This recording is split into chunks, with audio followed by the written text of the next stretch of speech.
सीता राम राम राम सीता राम राम राम सीता राम राम राम सीता राम राम राम सीता राम राम राम सीता राम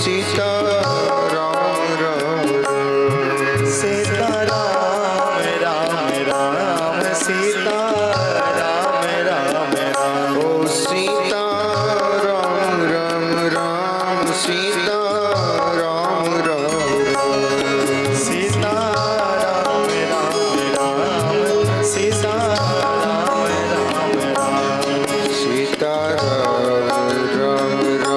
राम सीता राम राम राम सीता राम राम राम सीता राम राम राम सीता राम राम राम सीता राम राम सीता राम राम राम सीता राम राम राम सीता राम राम राम सीता राम राम राम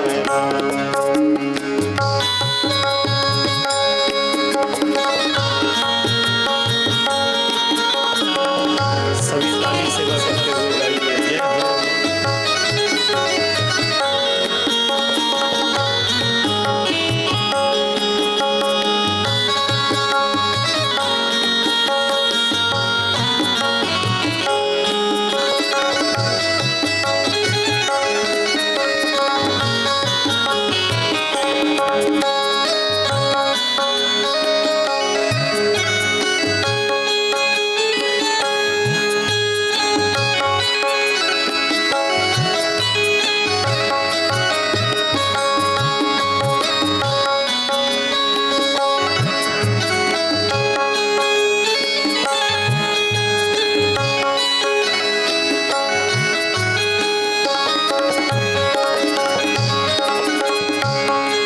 देखो, क्योंकि आज प्रथम दिवस है,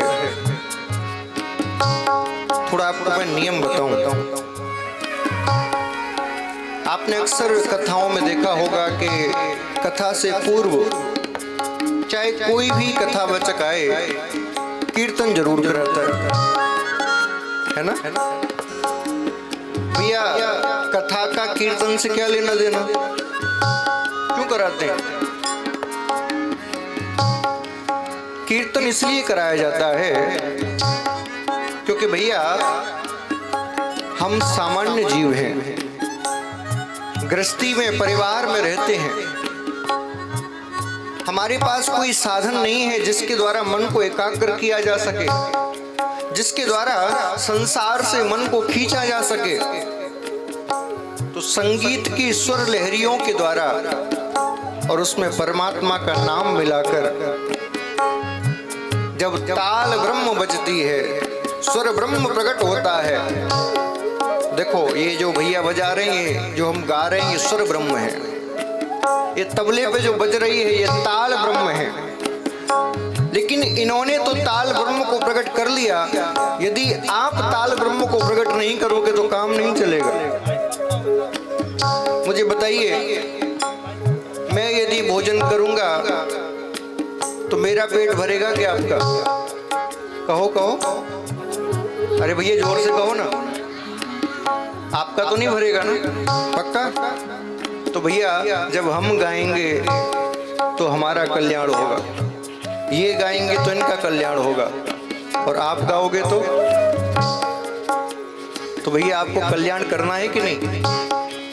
क्योंकि ये कोई प्रदर्शनी कार्यक्रम तो है नहीं कि महाराज जी आए देखो महाराज। हमको और आपको साथ में मिलकर इस राम कथा की गंगा में डुबकी लगानी है। इसीलिए जरा मेरे साथ गाइए भी और थोड़ा ताल ब्रह्म को प्रकट करने के लिए ताली भी बजाइए, क्योंकि जब आप उच्च स्वर में गाओगे तो स्वर ब्रह्म प्रकट होगा, और जब उच्च गति से ताली बजाओगे तो ताल ब्रह्म प्रकट होगा। और भैया जहाँ ताल ब्रह्म और सुर ब्रह्म प्रकट हो जाए, वहाँ परम ब्रह्म को तो प्रकट होना ही पड़ता है। इसलिए गाओ जरा, सीता राम राम राम सीता राम राम राम सीता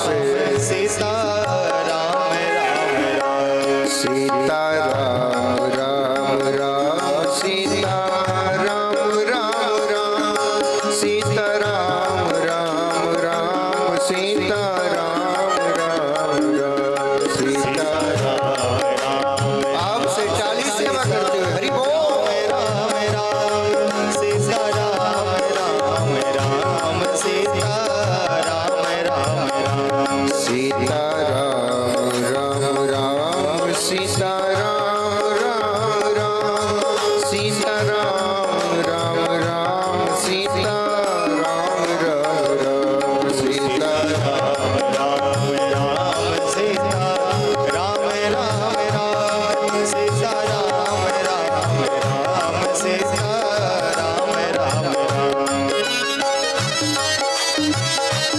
राम लला सरकार की।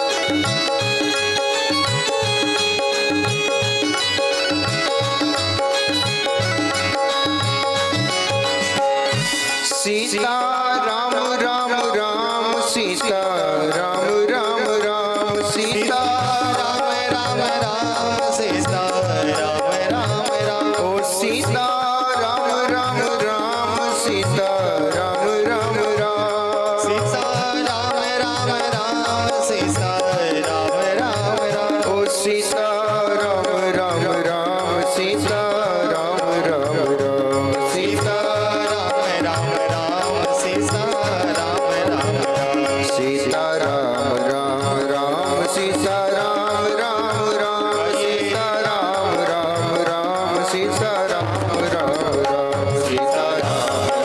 राम सीता सब गाओ भाव से। सीता राम राम राम सीता राम राम ओ राजा राम राम राम राजा राम राम राम राजा राम राम राम राजा राम राम राम राजा राम राजा राम राम राम राजा राम राम राम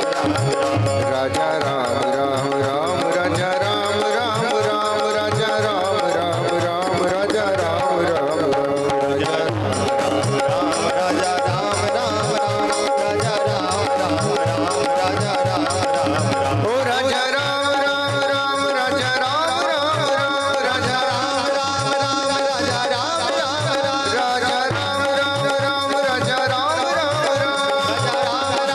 राम राम राजा राम राम राम राजा राम राम राम राजा राम राम राम राजा राम राम राम राजा राम राम राम राजा राम राम राम राजा राम राम राम राजा राम राम राम राजा राम राम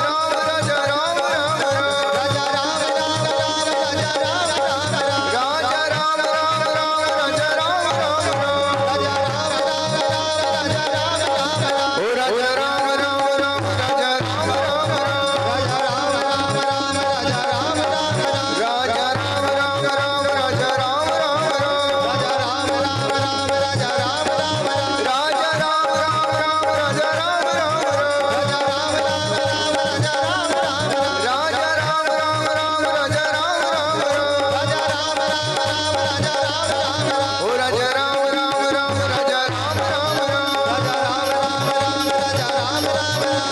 राम राम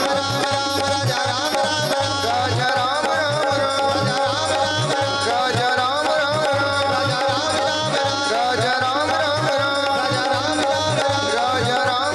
राम राजा राम राम राम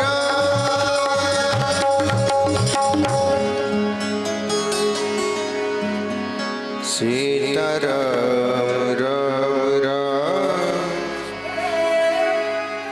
सीता राम राम राम सीता राम राम राम सीता राम राम राम सीता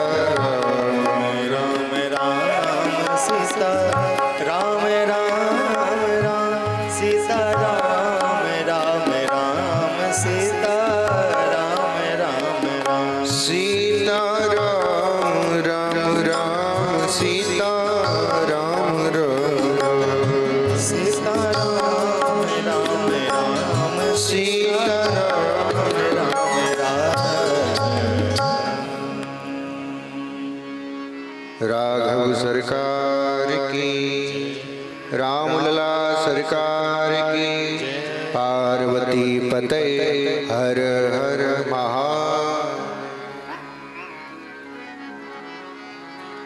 बंधुओं,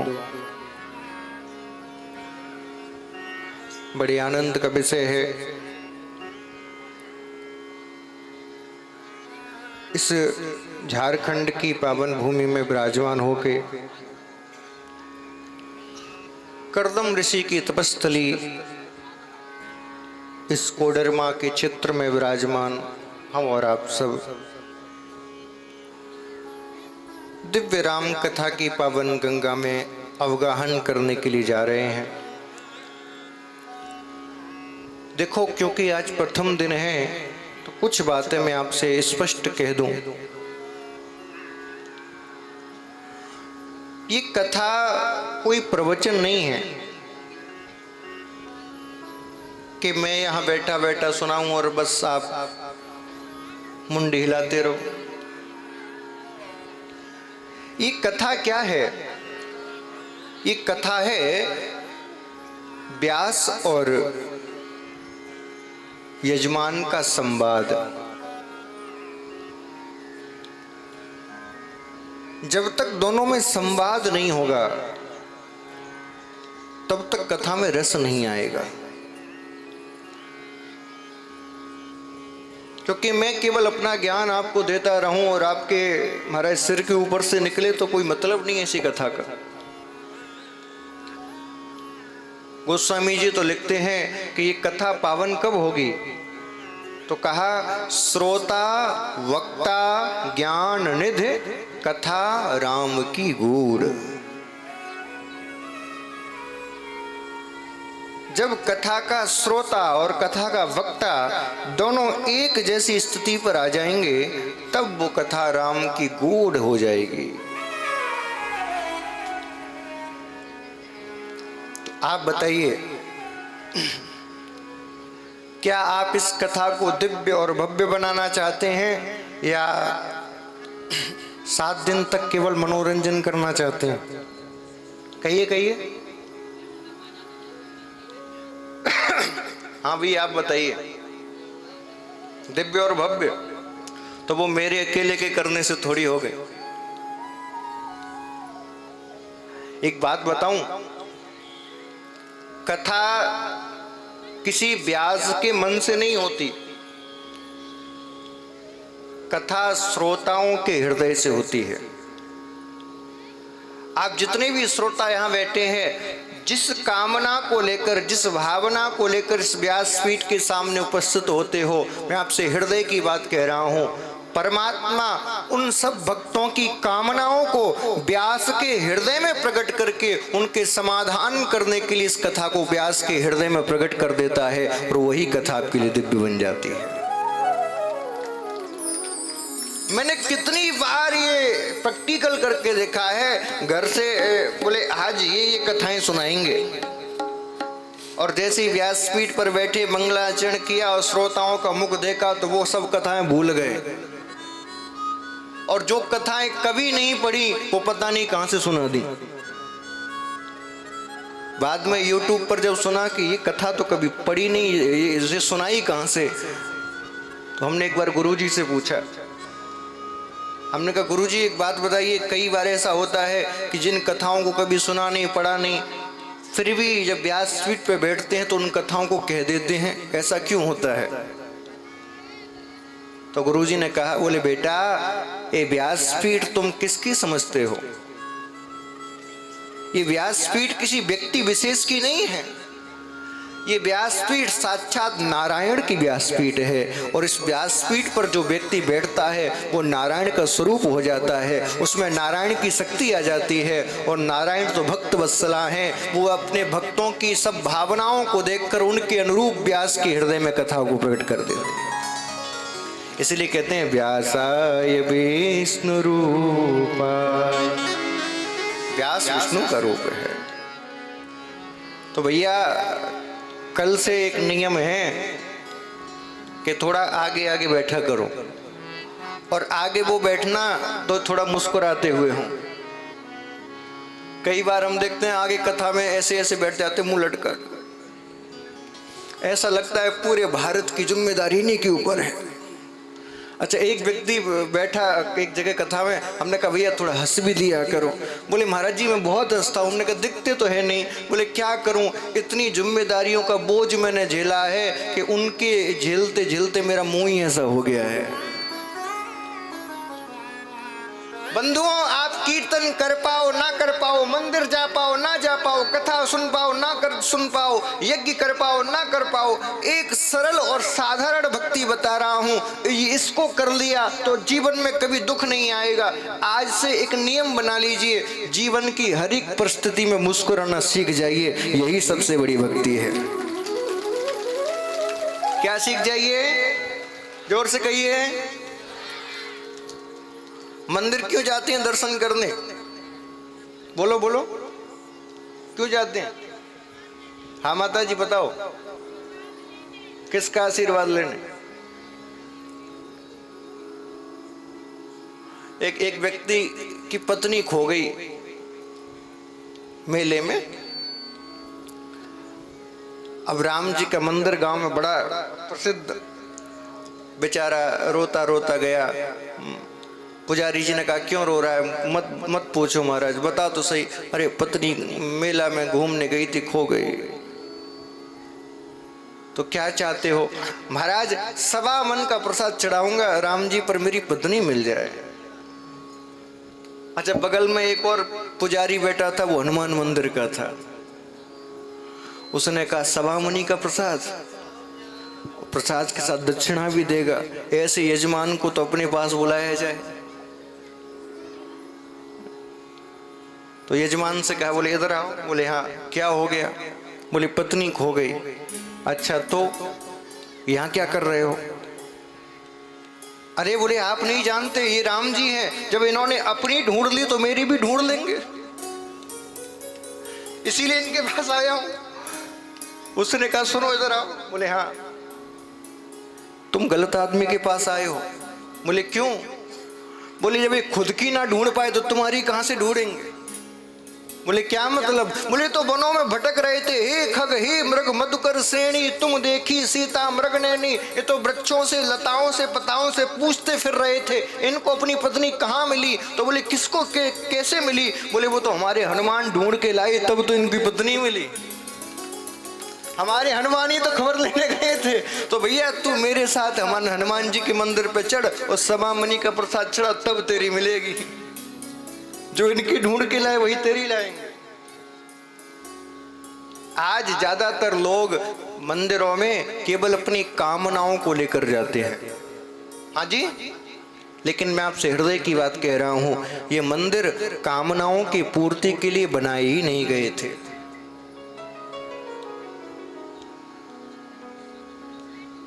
मंदिर किस लिए बनाए गए थे? दर्शन के लिए, है ना? किसका दर्शन? ये भगवान का किसने कहा? जोर से कहो। भगवान का? अच्छा सच सच बताना, तो आज तक तुम इतनी बार मंदिर गए, क्या भगवान के दर्शन हुए? बोलो ना। तो फिर क्यों जाते हो? सत्य तो यह है कि हम मंदिर जाते तो हैं, लेकिन मंदिर जाने के बाद भी उस विग्रह में पत्थर ही दिखता है, भगवान नहीं दिखते।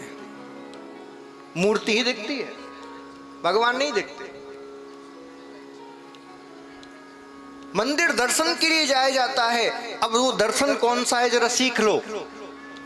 चाहे आप राम जी के मंदिर चले जाओ, चाहे कृष्ण के मंदिर चले जाओ, चाहे देवी के मंदिर चले जाओ या शिव के मंदिर चले जाओ, आपने एक चीज नोटिस करी होगी, किसी के हाथ में धनुष हो सकता है, किसी के हाथ में बंसी हो सकती है, किसी के हाथ में त्रिशूल हो सकता है, लेकिन एक चीज हर मंदिर में कॉमन रहती है। बताओ क्या? चाहे आप किसी के मंदिर में चले जाओ, उस विग्रह में वो जो देवता है वो मुस्कुराता हुआ बैठा रहता है। क्या कभी किसी मंदिर में देखा है राम जी सिर पे हाथ लगाए खड़े हैं, हे भगवान पत्नी खो गई? देखा है? किसी मंदिर में देखा हो ठाकुर जी रो रहे हो, मेरे ब्रजवासी मुझसे छूट गए? देखा है? हर एक मंदिर में राम कृष्ण हरि नारायण माता सब मुस्कुराते हुए मिलेंगी। वो दर्शन कौन सा करा रहे हैं? वो परमात्मा आपको सिखाना चाह रहा है कि जैसे मैं हर परिस्थिति में अपनी मुस्कान नहीं छोड़ता, मुस्कुराता रहता हूँ, तुम भी मेरा दर्शन करने आओ और मुझसे ये गुण सीख के जाओ कि तुम भी अपनी हर परिस्थिति में मुस्कुराते रहो। ये दर्शन है।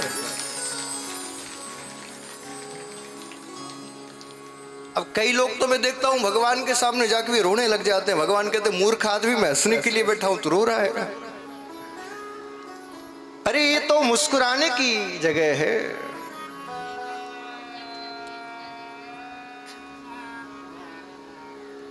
अपने दुख में रोने वाले मुस्कुराना सीख ले। अरे दूसरों के गम में थोड़ा आंसू बहाना सीख ले। अपने गम में तो दुनिया रोती है, दूसरे के गम में आंसू आ जाए वो सच्चा भक्त है। ये राम कथा सत्य बता रहा हूं, सुनाने का और सुनने का विषय नहीं है। ये राम कथा तो आत्मसात करने का विषय है। गोस्वामी तुलसीदास जी से किसी ने पूछा, ये तुम कथा क्यों लिख रहे हो? क्या जरूरत है इसकी?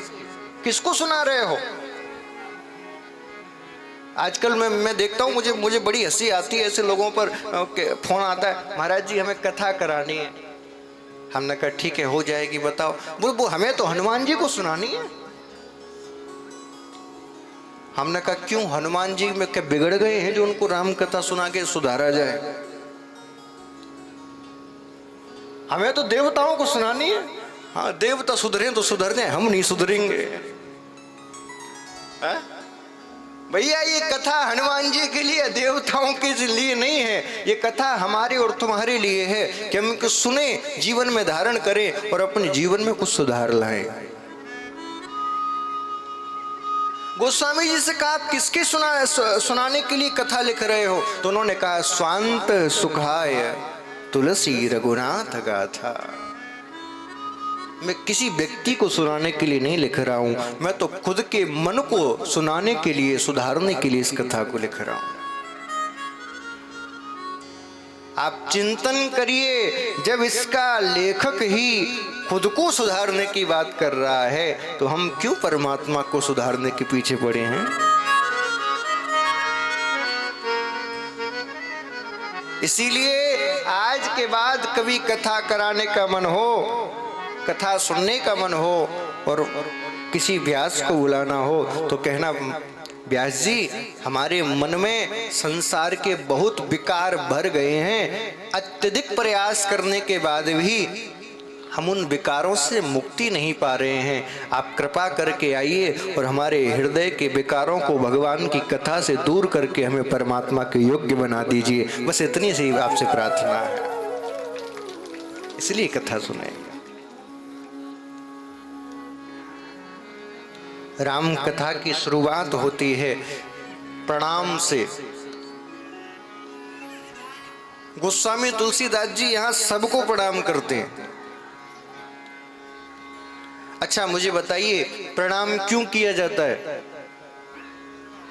कहो, बोलो ना। अभी तो हम आ रहे थे तो पूरी धोती खींच रहे थे, अब बताओ क्यों किया जाता है प्रणाम? प्रणाम केवल परिणाम के लिए किया जाता है। हमें परिणाम प्राप्त हो। क्या परिणाम प्राप्त हो? बोले भगवान हमारे तन के, मन के, धन के दुख दूर हो जाए, है ना? इसीलिए तो प्रणाम किया जाता है। लोग अपनी अपनी कामनाओं की पूर्ति के लिए तो प्रणाम करते हैं। लेकिन मुझे बताइए, मैं आपको कहूं कि भैया कल मुझे एक कटोरा दही की जरूरत है। किसकी जरूरत? जोर से कहो। और मैं आपको एक कटोरा दूध दे दूं और कहूं कि भैया इसको जरा दही बनाओ, और वो दूध एकदम फ्रीज में से निकला हुआ ठंडा ठंडा दूध हो, मुझे बताओ उस ठंडे दूध से क्या आप दही जमा सकते हो? जोर से कहिए, नहीं जमा सकते। अच्छा फिर एक काम करता हूं, उस दूध को खूब उबाल लेता हूं, एकदम खूब गर्म हो जाए, और फिर तुमको दूं कि बोल जल्दी से दही बनाओ। क्या बना सकते हो? कहो ना। दही कब जमेगा? जब एक निश्चित तापमान पर वो दूध होगा, ना ज्यादा ठंडा ना ज्यादा गर्म, और फिर उसमें जब आप खटियाई डालोगे, 4-5 घंटे रखे रहोगे, तब दही जमेगा ना। बोलिए हाँ जी कि ना जी? अरे बोलो ना, तुम ऐसे शांत बैठोगे तो मैं कथा नहीं सुना पाऊंगा। मुझे पता कैसे चलेगा जिंदा लोग बैठे हैं कि क्या पता समिति वालों ने भीड़ बनाने के चक्कर में, तो पता तो चलना चाहिए कि जिंदा लोग बैठे हैं। हाँ जी कि ना जी? हाँ, अब लग रहा है जिंदा बैठे। तो भैया जब इस सामान्य सा दही जमाने के लिए आपको उसकी पद्धति को अपनाना पड़ता है, उसकी प्रोसेस से गुजरना पड़ता है, तो ठीक उसी प्रकार इस कथा को सुनने के लिए, प्रणाम का परिणाम प्राप्त करने के लिए भी आपको उस पद्धति से गुजरना पड़ेगा, तब आपको प्रणाम का सही परिणाम प्राप्त होगा। तो आज की कथा में प्रणाम करना सीख लीजिए। प्रणाम कैसे किया जाता है? तो प्रणाम की पद्धति है कि जब कोई व्यक्ति रास्ते में चल रहा हो तब उसके चरण नहीं छूने चाहिए। क्या नहीं करना चाहिए? जोर से कहो। हाँ, जब कोई व्यक्ति शयन कर रहा हो, सो रहा हो, उस समय भी उसके चरण नहीं छूने चाहिए। शौच इत्यादि क्रिया को जा रहा हो या आ रहा हो तब भी चरण, भोजन कर रहा हो तब भी चरण नहीं छूने चाहिए। तो महाराज जी छुए कब? आपने तो सभी मना कर दिया। जब वो शांति से अपने आसन पर बैठा हो उस समय उसके चरण छूने चाहिए। और चरण छूने का भी विधान है। हमारे दोनों हाथों की उंगलियां जिसके चरण छू रहे हैं उसके दोनों पैरों के अंगूठों के नाखूनों से इस प्रकार स्पर्श होने चाहिए। ये चरण छूने का विधान है। बताओ क्या आप छीते हैं ऐसे? इसीलिए आपको परिणाम नहीं मिलता। अब महाराज यदि चरण छूने से भी ज्यादा कोई और अच्छा उपाय हो तो वो भी है। क्या? साष्टांग प्रणाम करो, लेटकर दंडवत। अब चरण छूने की भी हमारे अंदर श्रद्धा नहीं है, साष्टांग प्रणाम करिए तो महाराज जी कपड़े गंदे हो जाएंगे, जीन्स पहन रखा है, झुका नहीं जाता। आजकल तो मैं देख रहा हूं, पहले लोग साष्टांग प्रणाम करते थे, फिर चरण छूने पर आए, अब तो घुटनी छूने लग गए, झुका नहीं जाता। और यदि प्रणाम करने में आपको कष्ट हो रहा है चरण छूने में, तो एक सामान्य सा उपाय बता रहा हूं। दोनों हाथों को जोड़िए, अपने हृदय के समीप लाइए, सिर को झुकाइए और कहिए प्रणाम।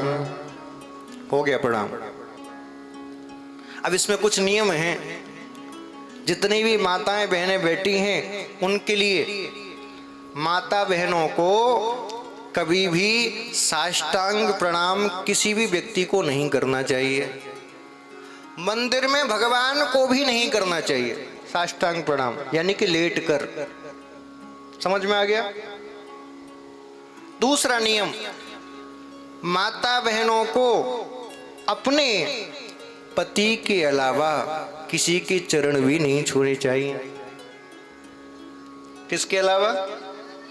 जोर से कहो। चाहे वो पंडित जी हो, चाहे कथावाचक जी हो, चाहे संत जी हो, चाहे गुरु जी हो, चाहे ससुर जी हो, चाहे जेठ जी हो, कोई जी हो। तो महाराज क्या करें चरण ना छुए तो? बोले हाथ जोड़िए, सिर झुकाइए और दूर से कहिए प्रणाम। बस आपका प्रणाम हो गया। क्योंकि स्त्री के लिए नियम है कि स्त्री कभी भी किसी भी स्थिति में अपने पति के अलावा पराये पुरुष का स्पर्श तक ना करे। अच्छा, प्रणाम का अर्थ होता है अपना समर्पण करना, है ना? आप क्या हर व्यक्ति को चरण छू सकते हो? क्या हर व्यक्ति को प्रणाम करते हो? प्रणाम किसको किया जाता है? जिसके प्रति हम समर्पित होते हैं। हाँ जी बोलिए भैया, सही बात है कि नहीं? अब मुझे बताओ, आपकी पत्नी आपके अलावा किसी और के प्रति समर्पित हो तो खुशी मनाओगे या बैठ के रोओगे? जोर से कहो। खुशी मनाओगे? महाराज टेंशन खत्म हुई, जब से हुई है शादी आंसू बहा रहा हूं, एक टेंशन तो गई। आप कभी नहीं चाहोगे कि मेरी पत्नी मेरे अलावा किसी पराये पुरुष के प्रति समर्पित हो। माताएं आप बताइए, क्या आप चाहेंगे कि आप अपने पति के अलावा किसी अन्य पुरुष के प्रति समर्पित हो? कहो ना, अरे जोर से कहो। तो फिर क्यों पैर छूते हो? और मैं आपसे हाथ जोड़ के कह रहा हूं, किसी के छुओ या ना छुओ, मेरे तो बिल्कुल मत छीना, दूर बिल्कुल। हाँ, एक हाथ दूर से कहना महाराज जी प्रणाम, मैं कहूँ खुश रहो। कई जगह बड़ी दिक्कत हो जाती है भैया, यहाँ तो फिर भी भीड़ कम है। बड़ी बड़ी कथाओं में जब भीड़ होती है डर लगता है बीच में से निकलने में। तो माताएं मानती तो है नहीं, एक पैर खींचती है दूसरी धोती खींचती है, हम तो धोती पकड़ के आगे बढ़ते ये ना खुल जाए। तो इसीलिए पहले ही दिन मैं बता देता हूँ भैया, हमारे मत छीनो और किसी के छीओ ना छीओ, तुम्हारी ऊपर। हाँ, इसीलिए मैं आपसे निवेदन कर रहा हूं, हम कथा में आए हैं, राम कथा में 7 दिन में ज्यादा कुछ ना कर पाए, एक प्रयास करें, एक डायरी बनाएं और 7 दिन में कम से कम अपने जीवन में 7 सुधार कर लें तो हमारा कहना तुम्हारा सुनना सफल हो जाएगा।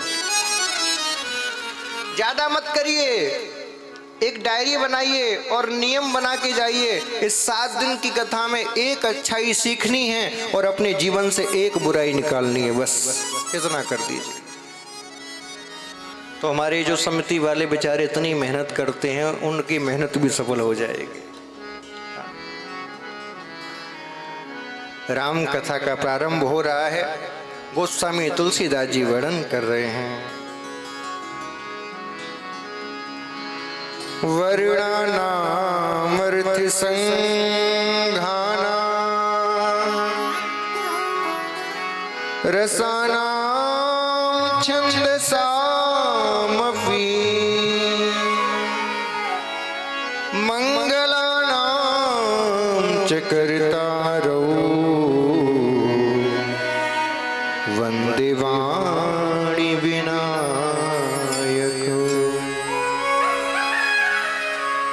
कितना प्यारा श्लोक है।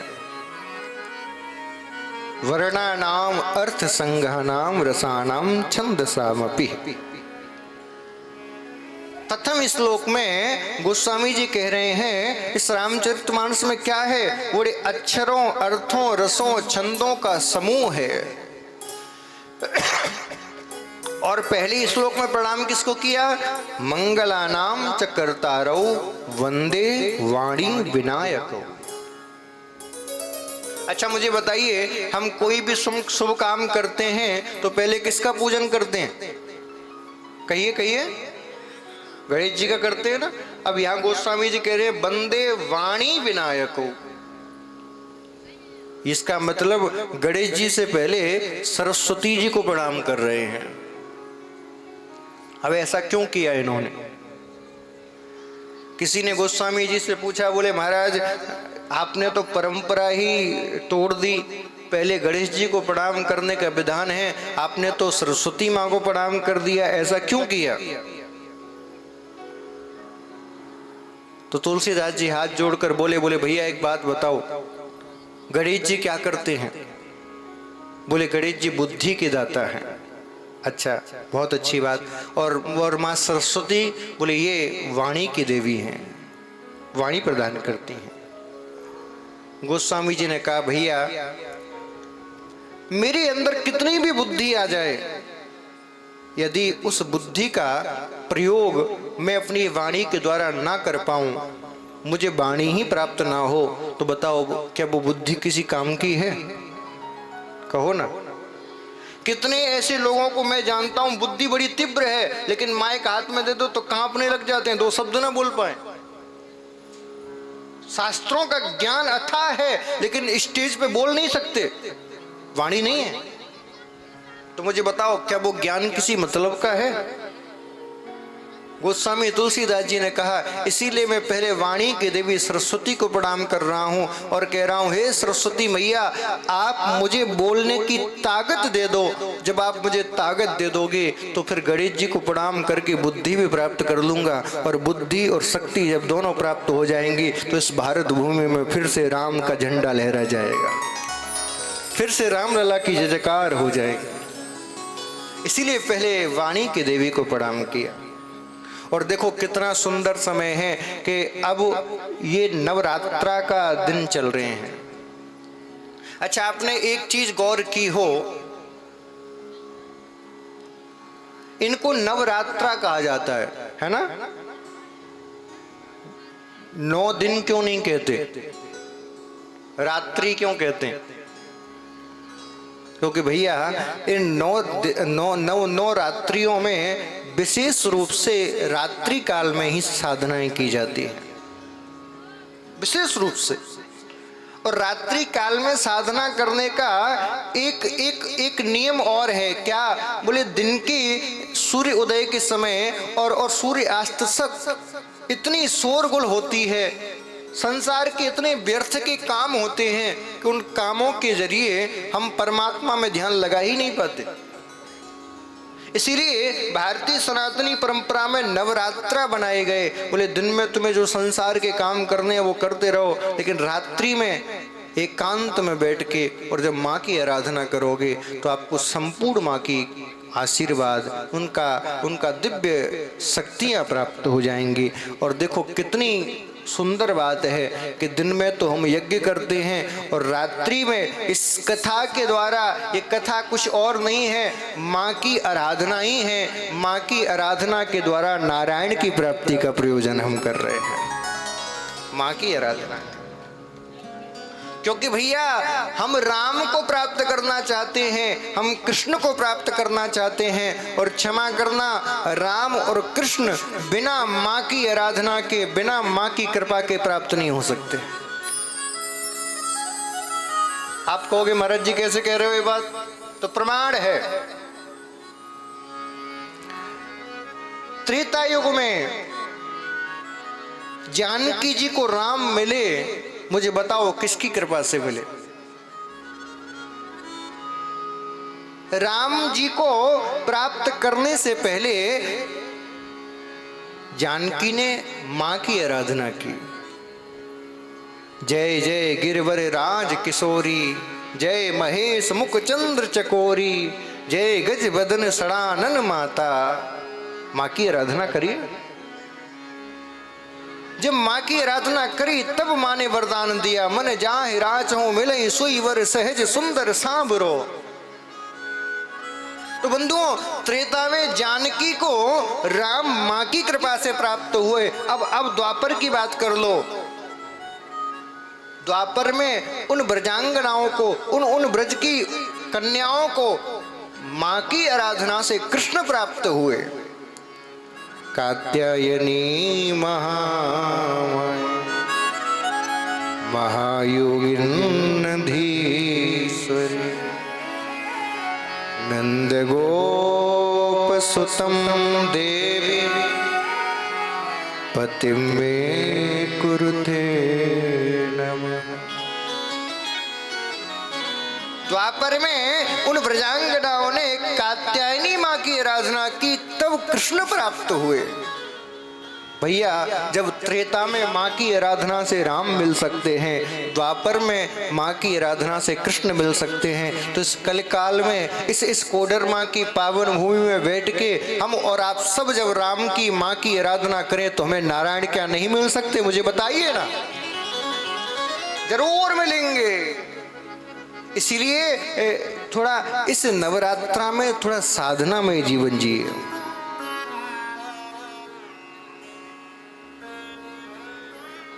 माँ की आराधना के लिए सुंदर आपको एक बात बता रहा हूं।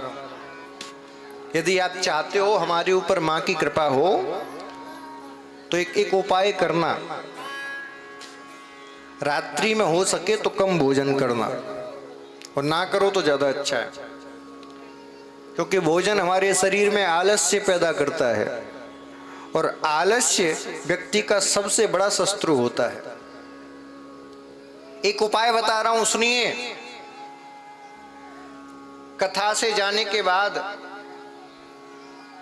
जब आप अपने बिस्तर पर सोने के लिए जाओ, सोने से पहले हाथ मुंह धोकर सुंदर जिस प्रकार से भी बैठे हो आसन लगाकर पालौती मार के सुख आसन में इस प्रकार से विराजमान हो जाना, नेत्रों को बंद कर लेना और नेत्रों को बंद करके ध्यान अवस्था में मां से प्रार्थना करना, हे मां, हम तेरी शक्ति को प्राप्त करने के लिए, तेरी कृपा को प्राप्त करने के लिए साधन कर रहे हैं। हमारे अंदर इतनी योग्यता नहीं है कि हम तेरे तेज को संभाल सकें, लेकिन तू मां है। मां और पिता में एक अंतर होता है। क्या? एक व्यक्ति ऑफिस जा रहा है, उसका बालक धूल मिट्टी में खेल रहा है। अब जैसे ही उसने देखा कि पिताजी काम पर जा रहे हैं, तुरंत बालक रोने लगा, पिताजी पिताजी मुझे गोद में लीजिए, मुझे गोद में लीजिए, मुझे गोद में लीजिए, मुझे आपकी गोद में आना है।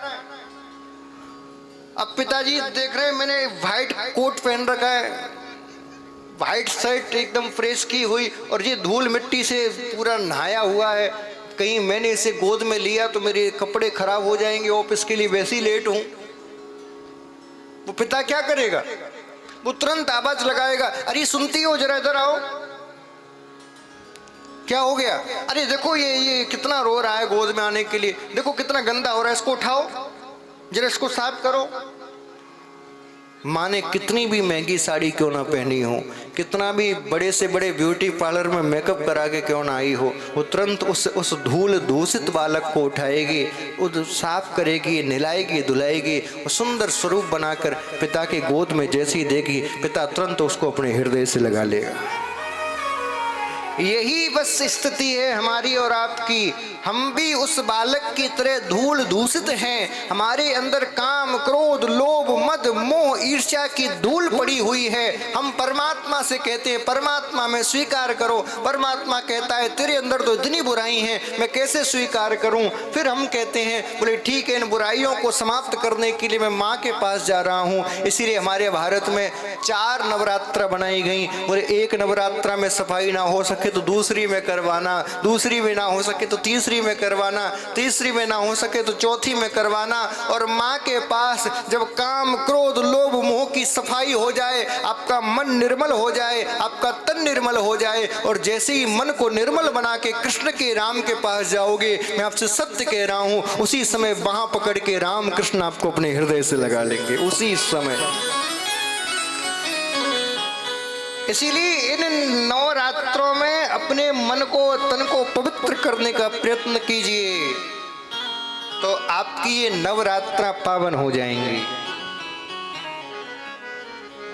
गणेश जी की आराधना की, कहा हे गणपति, आप विघ्नों को हरण करने वाले हैं, आपसे मेरी प्रार्थना है कि मुझे ऐसी बुद्धि प्राप्त प्रदान करिए कि जिससे मैं इस ग्रंथ के द्वारा संसार में जो बुराई व्याप्त है, जो काम, क्रोध, लोभ, मोह रूपी सस्तु बैठे हुए हैं, उनको मैं पतन के मार्ग पर ले जा सकूं, उनका मैं उद्धार कर सकूं। तो आइए, हम सबको भी बुद्धि की वाणी की आवश्यकता है, तो हम भी गणेश जी महाराज से प्रार्थना करें, क्योंकि आज कथा का प्रारंभ है, तो प्रारंभ के दिन गणेश जी से यही प्रार्थना करें, बोले गणेश जी हमें भी थोड़ा बुद्धि प्रदान करें, जिससे हम कथा में मन लगा सकें।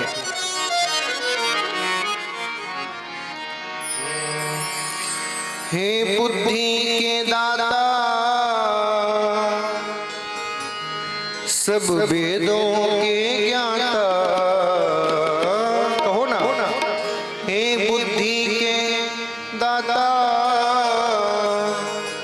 सब वेदों के ज्ञाता, तुम्हें वंदना है, तुम्हें वंदना, तुम्हें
मस्तक पे सिंदूर सोहे चूहे की सवारी।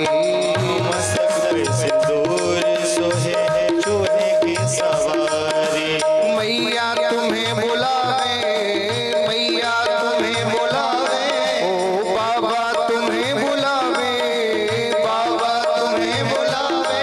कह कह के लालना है तुम्हें वंदना है, तुम्हें वंदना है, तुम्हें वंदना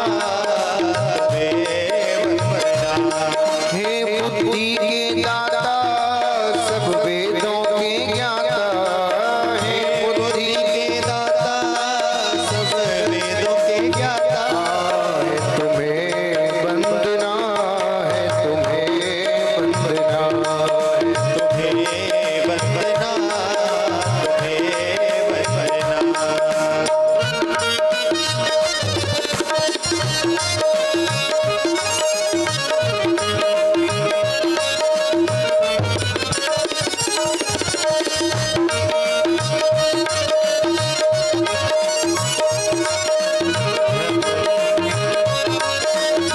गणेश जी महाराज की।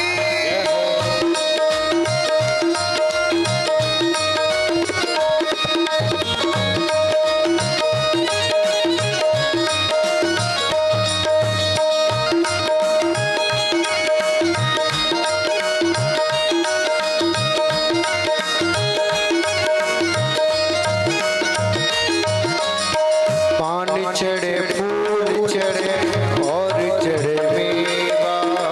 पान चढ़े फूल चढ़े और चढ़े मेवा। पान चढ़े फूल चढ़े और चढ़े मेवा। पान चढ़े फूल चढ़े और चढ़े मेवा। लड्डूअन के भोग लगे संत कर सेवा।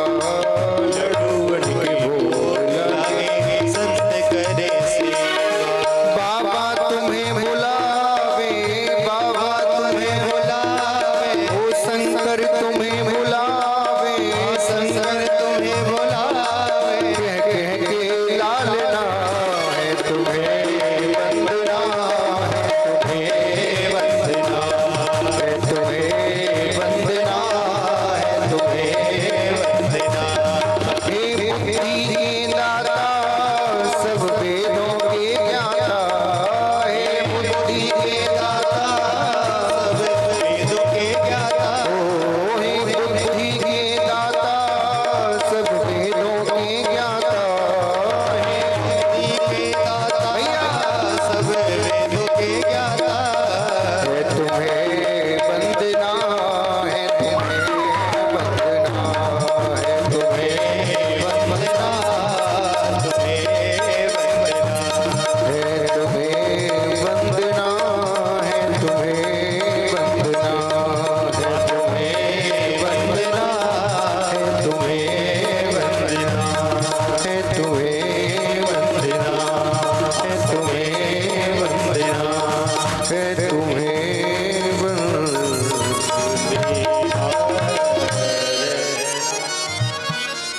हे बुद्धि के दाता कहो सब वेदों के ज्ञाता। है बुद्धि के दाता। अभी आपकी आवाज नहीं आ रही मुझे, जरा जोर से कहो। हे बुद्धि के दाता सब वेदों के ज्ञाता है।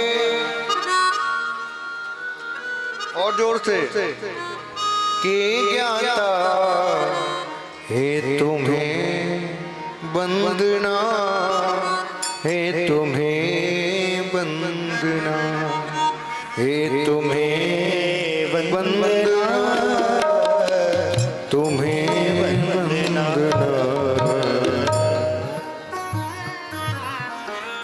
गणेश जी को प्रणाम किया है और प्रणाम करने के बाद गुस्सा में तुलसीदास जी ने महादेव को प्रणाम किया। भवानी शंकरो बंदे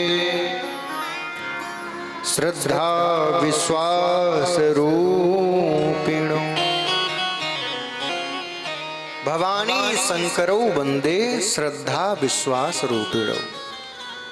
मैं ज़्यादा समय आपका आज नहीं लूँगा क्योंकि आज वैसे ही विलम्ब से सब काम शुरू हुए हैं, तो बस आज का क्रम पूरा करना था, कथा प्रारंभ करनी थी। कल से फिर हम समय से फिर कथा प्रारंभ करेंगे। कल का समय पता है ना कितने बजे है?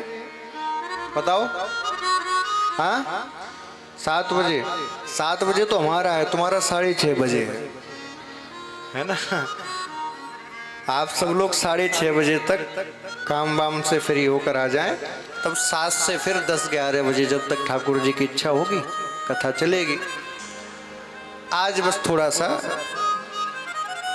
जल्दी तो नहीं जाने की। हाथ उठा के बताओ किस किस को जाना है? किसी को नहीं जाना? तो फिर एक काम करते, चल नहीं देते हैं कल तक। कल फिर पूरी कथा करके फिर विराम करेंगे। बोलो तैयार हो? हाँ बोले महाराज जी हमारा बैठने में क्या जा रहा है, मरेगा तो ब्राह्मण का छोरा, हमारा क्या जा रहा है। बंधु शंकर जी को प्रणाम किया है। भवानी शंकरौ वंदे श्रद्धा विश्वास रूपिणौ। इसमें गजब की बात क्या है? महादेव को प्रणाम करके गोस्वामी तुलसीदास जी आपको संकेत देना चाह रहे हैं दूसरे ही श्लोक में कि यदि आपके पास बुद्धि प्राप्त हो गई है, वाणी भी प्राप्त हो गई है, लेकिन बुद्धि और वाणी के साथ यदि श्रद्धा और विश्वास आपके जीवन में नहीं है तो आपको राम कथा में रस नहीं आएगा। समझ में आ रही है मेरी बात? यदि आपके अंदर श्रद्धा नहीं है, विश्वास नहीं है, तो राम कथा आपको पावन नहीं कर सकते। कई बार किसी के प्रति हमारी श्रद्धा भी होती है लेकिन विश्वास प्रकट नहीं होता, और कई बार विश्वास होती है तो श्रद्धा नहीं होती। ये दोनों एक जगह होना बड़ा कठिन है, और एक साथ यदि किसी के हृदय में प्रकट हो जाए तो समझ जाइए उस व्यक्ति का कल्याण फिर होने ही वाला है। थोड़ा दोनों को समझ लीजिए। विश्वास कब पैदा होता है? विश्वास पैदा होता है जान परिचित से।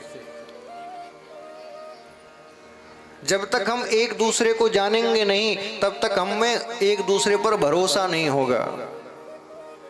जाने बिनु होय न प्रतीति, बिनु प्रतीत होय नहीं प्रीत। जाने बिन होय न प्रतीति, प्रतीति यानी भरोसा, विश्वास। मुझे बताइए, एक सड़क चलता हुआ कोई भिखारी जा रहा है, उसने कहा अरे माता जी पानी पिला दो, तो मुझे बताओ उसको बाहर से ही पानी दोगे या अंदर बेडरूम में बुलाओगे? कहो ना, बोलो बोलो। अंदर तो नहीं बुलाओगे, क्यों? और कहीं वहीं तुम्हारा दामाद आ जाए तो उसको भी बाहर ही पकड़ा दोगे, पी के जा, या फिर अंदर बुला के बिठाओगे? बोलो ना, बोलो बोलो, जोर से कहो। अंदर बुलाओगे ना, सुंदर सोन पापड़ी भी खिलाओगे, है ना? तो भैया जो अभी 10 मिनट पहले भिखारी आया था, वो उसमें क्या कमी थी? उसके भी 2 आंख थी, तुम्हारे दामाद के भी 2 ही आंख हैं, उसके भी 2 हाथ थे, इसके भी 2 ही हाथ हैं। वो भी मानव था, ये भी मानव है, फिर भेदभाव क्यों? बोलिए। क्योंकि एक को हम जानते हैं और दूसरे को नहीं जानते, और जहां जान पहचान नहीं होती वहां भरोसा नहीं होता। जब तक आप राम को जानोगे नहीं, राम कथा को नहीं जानोगे, तब तक मैं यहाँ से कितना भी बैठ के चिल्लाता रहूं राम जी पे जैसे, राम जी वैसे, तुम गया बहुत आए राम, भरोसा नहीं होगा। और जब तक भरोसा नहीं होगा, बिनु प्रतीत होय नहीं प्रीति, जब तक भरोसा नहीं होगा तब तक प्रेम नहीं हो सकता। मुझे बताओ, क्या बिना भरोसे के प्रेम होता है? पहले जब लड़का लड़की एक दूसरे से मिलते हैं, फोन पे आजकल हाय हेलो होती है, बाबू खाना खा लिया क्या, गुड नाइट गुड मॉर्निंग से शुरू होती है, फिर खाना खाने तक पहुंचती है। फिर बाबू अपना भरोसा दृढ़ करता है उसके मन में कि देख मुझे तेरी कितनी चिंता है। दिन में 4 बार पूछेगा खाना खा लिया, अरे इतना तू नहीं खाता होगा, तू उससे 4 बार पूछ के खिला रहा है जबरदस्ती। ये क्यों, ये बातें क्यों हो रही हैं? अपना भरोसा सामने वाले के हृदय में स्थापित करने के लिए। क्यों? ये स्थापित हो जाए कि मैं अच्छा व्यक्ति हूं, मैं तेरी केयर करने वाला हूं, और जिस दिन उसको भरोसा हो जाएगा उसी दिन प्रेम का वो पुंज प्रकट होना शुरू हो जाएगा। हाँ जी कि ना जी, बोलिए। तो बिना भरोसा के प्रेम नहीं होता। और यहाँ गोस्वामी जी कहते हैं शंकर और पार्वती कौन है? श्रद्धा और विश्वास की मूर्तिमान जागृति है। श्रद्धा है मां भगवती और विश्वास है महादेव। जिस दिन जिस क्षण आपके हृदय में ये शिव और पार्वती रूपी श्रद्धा विश्वास प्रकट हो जाएंगे, उसी दिन आपके हृदय में राम प्रकट हो जाएंगे, उसी दिन आपका जीवन राममय हो जाएगा। उसी दिन भवानी शंकरो वंदे श्रद्धा विश्वास रूपी। ये श्रद्धा विश्वास के रूप है। और एक व्यक्ति को और प्रणाम किया। जो विशेष आवश्यक बात है जानने की रामचरितमानस में, उनको आप श्रवण करिए। सीताराम गुणग्राम पुण्य विहारिणो वंदे विशुद्ध विज्ञानो कवीश्वर कपीश्वर। यहां पर कवीश्वर और कपीश्वर दो को प्रणाम किया। कवीश्वर कौन है? कहिए। कवीश्वर का अर्थ है जो कवियों में श्रेष्ठ हों, और कपीश्वर का अर्थ है जो कपियों में श्रेष्ठ हों। तो कवियों में जो श्रेष्ठ हैं ऐसे हैं हमारे वाल्मीकि जी। और कपि यानी वानर, वानरों में जो श्रेष्ठ हैं ऐसे हनुमान जी। तो हनुमान जी को भी प्रणाम किया है और वाल्मीकि जी को भी प्रणाम किया है। अच्छा, इसमें गजब की बात क्या है? विशुद्ध विज्ञानो। इन दोनों के ही जीवन में कोई सामान्य जीवन नहीं है, वैज्ञानिक जीवन है। रूढ़िवादी परंपरा वाले नहीं है, ये पाखंड वाले नहीं है, ये वो वाले नहीं है हमारे पिताजी ने ऐसा किया, हमारे दादाजी ने किया तो हम भी करेंगे। ना ना ना, ये वो वाले हैं, पिताजी कुछ गलत कर रहे हैं, कुछ भी कर रहे हैं तो पूछेंगे, पिताजी कहेंगे तुम भी करो, बोले करेंगे, पहले ये बताओ क्यों करते हैं इसको। सबसे पहले किसने किया है, परंपरा कहाँ से शुरू हुई, पूरी खोजबीन करने के बाद फिर उस काम में अच्छा लगेगा तो करेंगे, वरना कहेंगे पिताजी तुम्हें करना तुम करो, हम ना करें। विज्ञान वाले हैं। बंदे विशुद्ध विज्ञान हो। बंधुओं, इस राम की कथा से, इस कृष्ण की कथा से, इस महादेव के वचनों से हमें जीवन में यही सीखना है। हम रूढ़िवादी ना बने, हम अपने जीवन को वैज्ञानिक ढंग से जिएं, क्योंकि हमारे भारतीय सनातनी परंपरा जो है ये पूर्ण रूप से विशुद्ध वैज्ञानिक परंपरा है। प्रातः काल उठने से लेके और रात्रि पर्यंत तक, सोने तक, जितने भी सनातनी परंपरा के नियम हैं सब विशुद्ध विज्ञान के हैं, एकदम विशुद्ध विज्ञान के। बस हमने क्या किया, उस वैज्ञानिक परंपरा को धर्म का चोला ओढ़ दिया, जिससे हमें वो धार्मिक लगती हैं।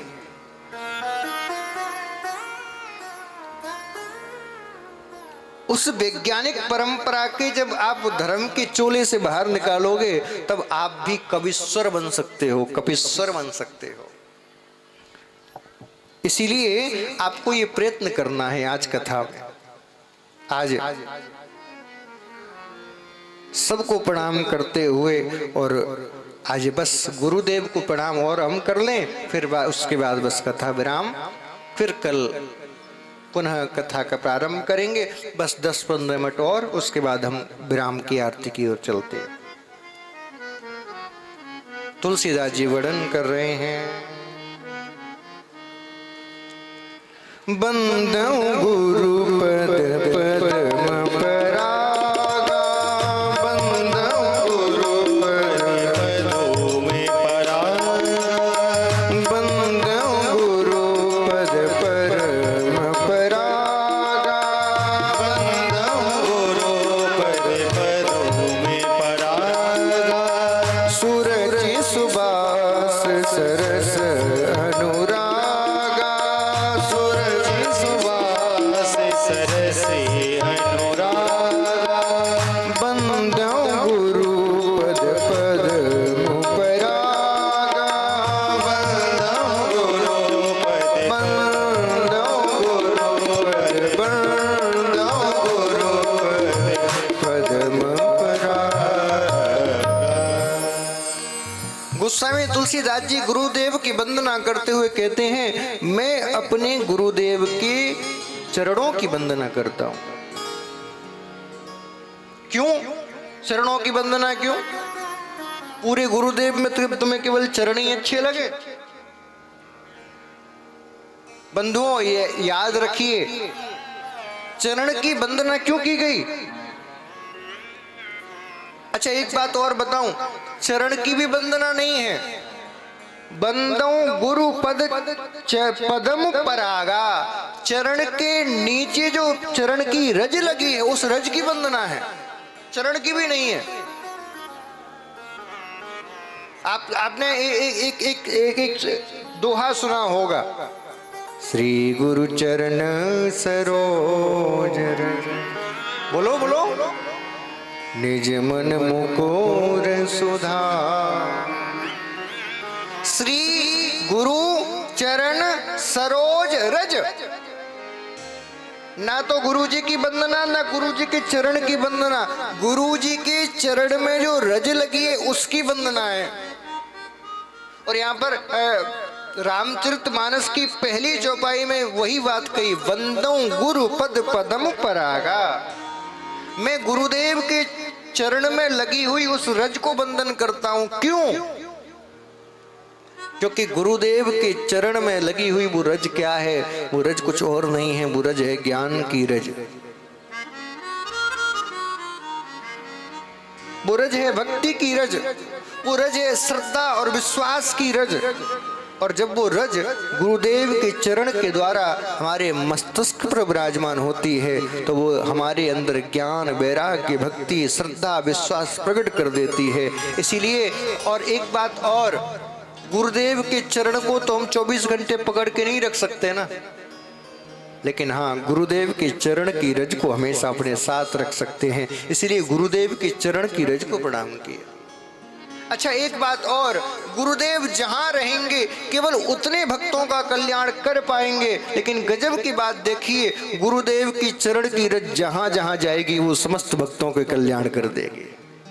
वो चरण की रज आप माटी को मत समझ लेना, वो चरण की रज है उनका ज्ञान, उनका प्रकाश।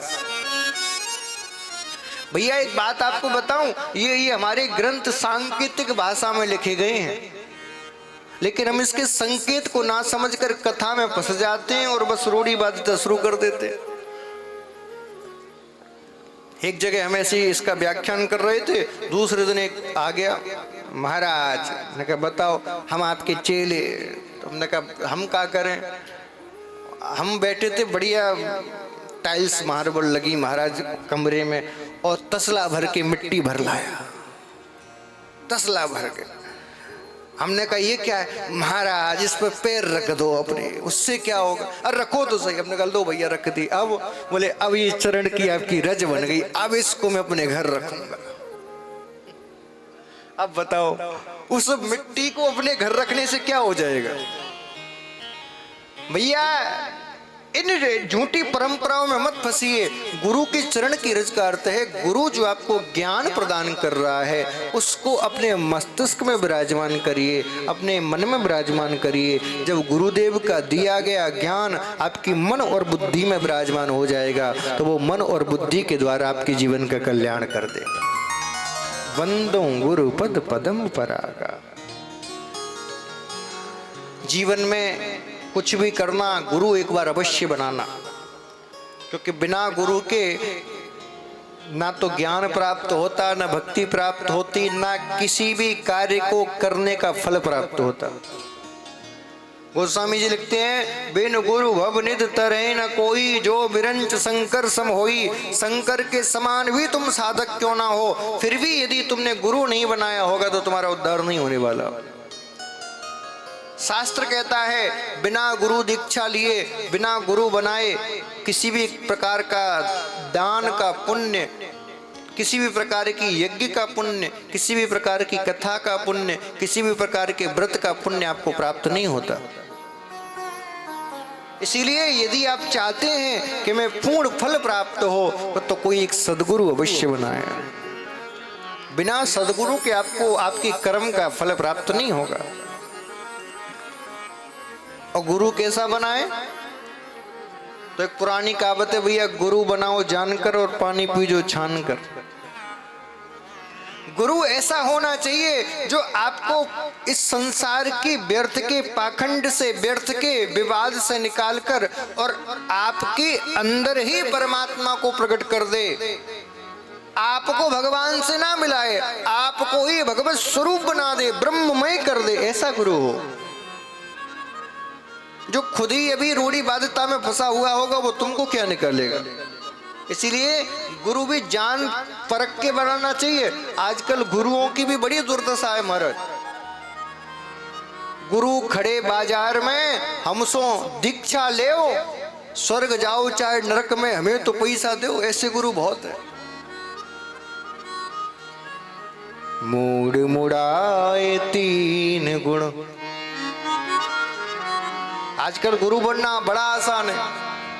मूड मुड़ा लो, भगवा कपड़े पहन लो, बन गए गुरु। मूड मुड़ाए तीन गुण, सर की मिट जाए खाज, खाने को बढ़िया मिले, लोग कहें महाराज। मूड मुड़ा लो, एक तो सर में जो खाज खुजली होगी सब खत्म, खाने को यजमानों के घर बढ़िया बढ़िया माल मिलेंगे और लोग कहेंगे महाराज की जय हो। तो ऐसे गुरुओं से थोड़ा बच के रहना। गुरु ऐसा होना चाहिए जो आपको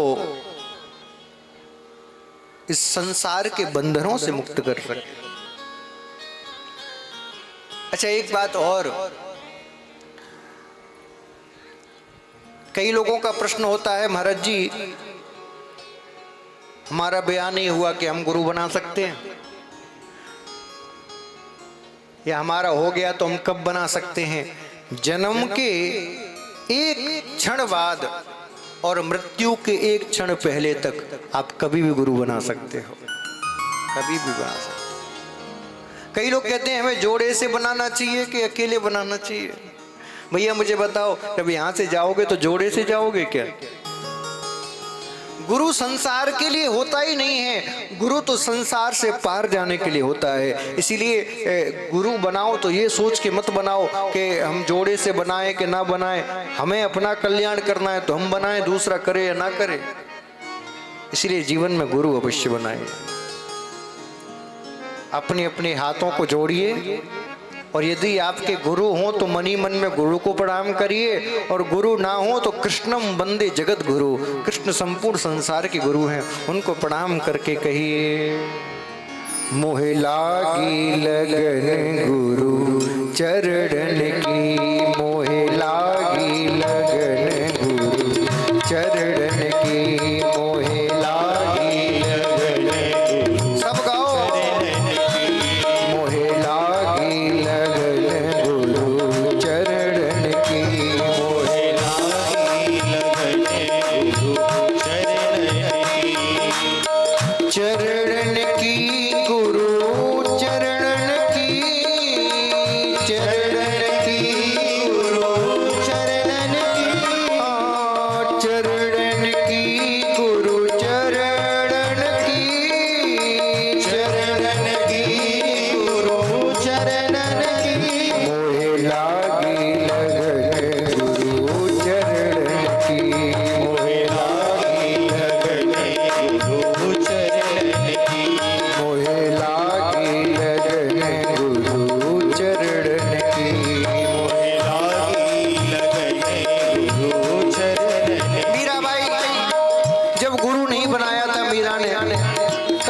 बाई गाती थी, गहरा सागर नाव पुरानी, गहरा सागर नाव पुरानी। ये संसार रूपी सागर बड़ा गहरा है और मेरे जीवन की नाव बड़ी पुरानी है। गहरा सागर नाव पुरानी, गहरा सागर नाव पुरानी। फिकर होए मोहे तरन की, फिकर होए मोहे तरन की, फिकर होए मोहे तरन की, फिकर होए मोहे भैया मोहे लागी लगन गुरु चरण की, मोहे लागी लगन गुरु चरण की। लेकिन जैसे ही मीरा ने गुरु बनाए, गुरु ने मंत्र दिया, और जैसे ही गुरु ने मंत्र दिया, आज मीरा को अपने शब्द बदलने पड़ गए।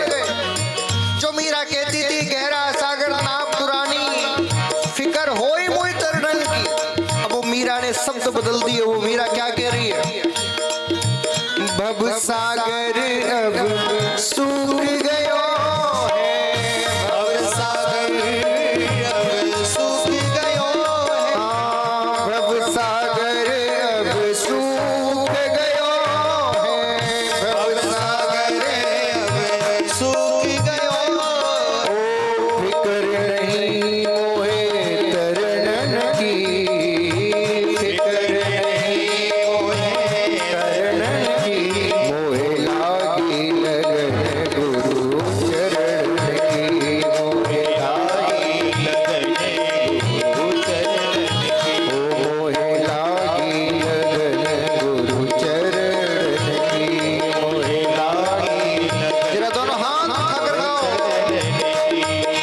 जय गुरुदेव बोलो, जय गुरुदेव, जय गुरुदेव बोलो, जय गुरुदेव। हाँ, जय गुरुदेव बोलो, जय गुरुदेव, जय गुरुदेव बोलो, जय गुरुदेव। हाँ, जय गुरुदेव बोलो, जय गुरुदेव, जय गुरुदेव बोलो, जय गुरुदेव। हाँ, जय गुरुदेव बोलो, जय गुरुदेव, जय गुरुदेव बोलो, जय गुरुदेव, जय गुरुदेव बोलो, जय गुरुदेव, जय गुरुदेव बोलो, जय गुरुदेव। हाँ, जय गुरुदेव बोलो, जय गुरुदेव, जय गुरुदेव बोलो, जय गुरुदेव। ओ जय गुरुदेव बोलो, जय गुरुदेव, जय गुरुदेव बोलो, जय गुरुदेव।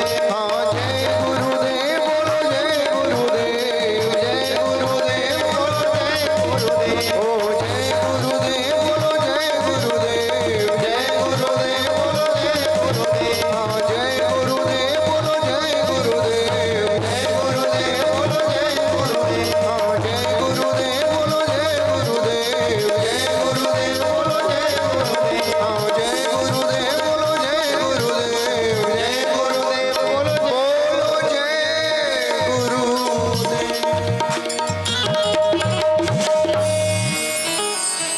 मोहे लागी लगन गुरु चरण की, मोहे लागी लगन गुरु चरण।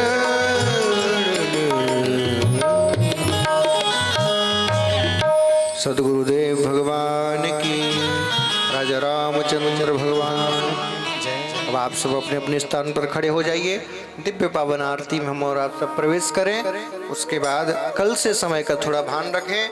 6:30 बजे तक आप सब यहाँ विराजमान हो जाएं। 7 बजे से कल कथा प्रारंभ हो जाएगी। जय जय श्री सीताराम। हरि ओम ज्वालामल्ले नमः रत्नेश्वरी नमः चंद्रमा मनसो जात तजोः सूर्यो अजायत सोत्वाद्वाय सप्राण समुखा जगने न जायतः। हे राजा राम तेरी आरती उतारो, हे राजा राम तेरी आरती उतारो। आरती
हरिः ओम द्यौः शान्तिरन्तरिक्षं शान्तिः पृथिवी शान्तिरापः शान्तिरोगदयः शान्तिः वनस्पतयः शान्ति विश्वे देवाः शान्ति ब्रह्म शान्तिः सर्वं शान्तिः